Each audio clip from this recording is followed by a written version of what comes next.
Dinarasal mo ang panalangin ni Jesus, Ama, maging isa nawa silang lahat.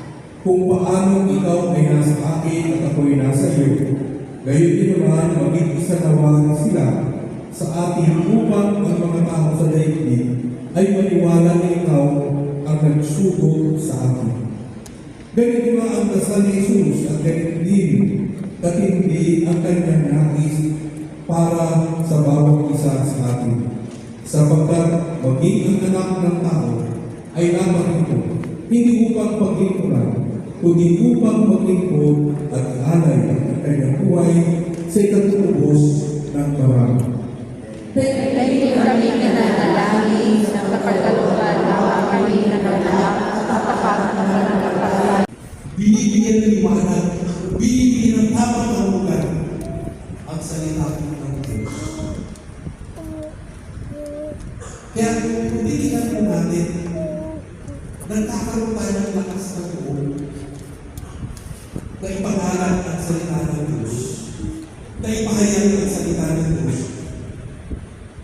na isang puso ang salita ng Diyos.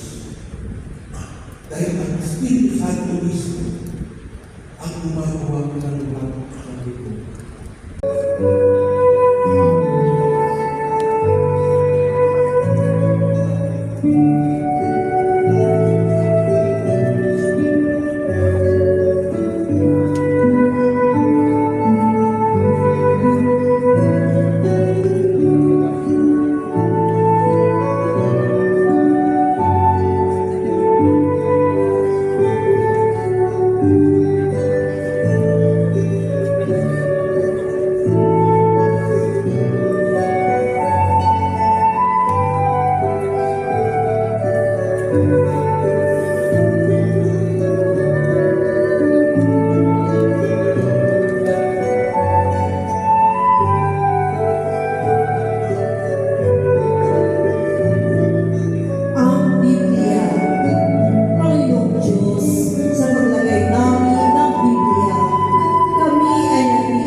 Sinabi mo sa Mateo, Kabanata 18, Talata 11 hanggang 20. At higit pa ang sinasabi. May isang taon na kaya mo na kailangan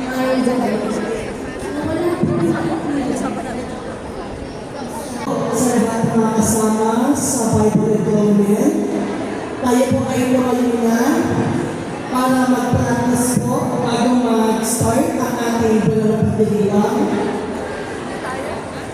Yes.